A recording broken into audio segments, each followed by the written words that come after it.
I feel like Dexter meets Ina Garten.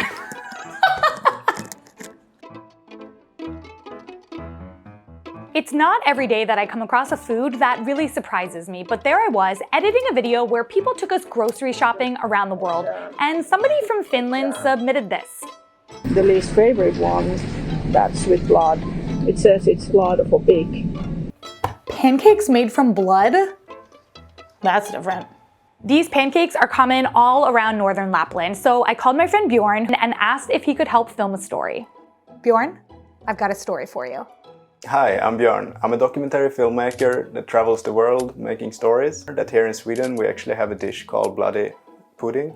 And I remember that this was even something that we were served in the school canteen when I was a kid. So I traveled to Jukkasjärvi, a small town outside Kiruna, to film this.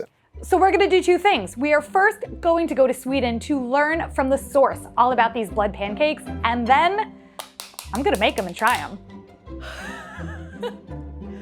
So let's leave my living room. Jag heter Ida Maria Svonni. Jag bor i Jukkasjärvi med min familj.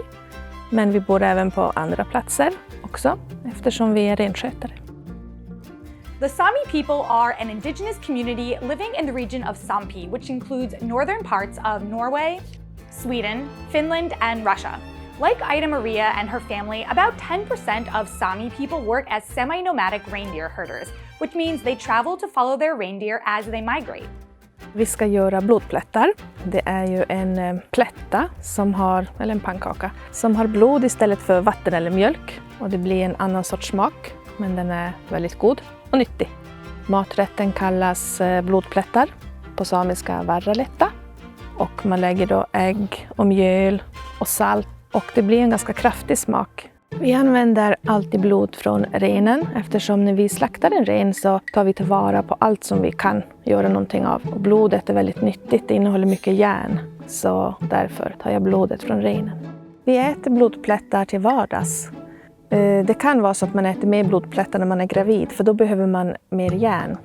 Vispar jag ihop det till en smet, en jämn och fin smet. Och sen så har jag en stekpanna ovanför elden så får jag värme. Så lägger jag lite smör i och så häller jag in smeten. Och då får jag blodplättar. Och sen brukar vi äta med bacon så att vi får det salta. Och även sirap för då får du det söta. Ibland kan man ha lingonsylt. Vi äter ibland, då har man det syrliga. Så det blir en fantastisk blandning. Det är en väldigt god smak och så är den också väldigt nyttig. Jag tycker om smaken från renblod. Det är en speciell smak. Och det är ju en smak där man kan känna de vilda smakerna. De smakerna som finns ute i naturen kan man känna. Och det är fantastiska smaker. Idag märker man med dagens generation, de som växer upp och som är 20 år. Det är inte lika vanligt. Det är som att det är en traditionell kunskap som håller på att försvinna. Blodplättarna är ju en del av vår kultur för det handlar om att man ska försöka se det man har runt omkring sig och ta vara på det och göra någonting av det. Och naturen ger ju så otroligt mycket bara du tar dig tid att se det. After learning this, of course I am curious. So I had to find blood. Reindeer blood, obviously not so common in New York City, but I went to a butcher shop in Brooklyn, New York called Winter Butcher, and I got 2 pints of pig's blood.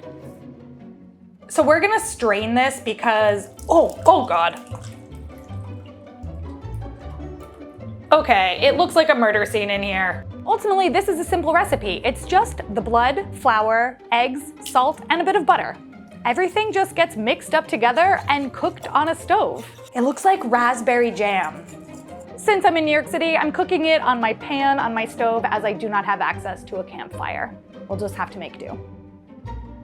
They kind of look like chocolate. I know it's not chocolate, but it's just the feeling. Like Ida Maria suggested, I've got bacon and lingonberry jam. I'm just gonna put a little bit of syrup on top. I don't have much experience with blood dishes. I've had many types of blood sausages, like sundae from Korea, black pudding from the UK. That actually might be it. But cooking with just liquid blood like this, that was a first. Just a little bit of lingonberry jam. The idea of the pig's blood with the bacon, I really feel like I'm, getting the whole animal in here. Ida Maria ate it with her hands, and so I will as well.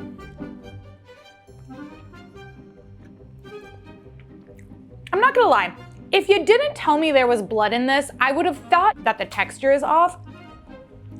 There's definitely an earthiness to this, but I think the biggest difference for me is a texture.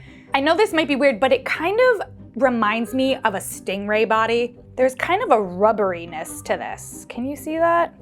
Having some with some bacon. Bacon is salty, and it makes everything taste great. Ultimately, like, am I gonna be serving blood pancakes from now on Sunday mornings? You know, probably not, although I do have some leftover blood. I know that a lot of cultures do cook with blood. I'm curious, for those of you watching, leave a comment and let me know, is blood a part of the culinary landscape in your country, and what is a blood dish that you would recommend now that I'm kind of in it, you know? I'm in the blood zone. If you've made it to the end, get some blood. Try a blood pancake. You won't be disappointed.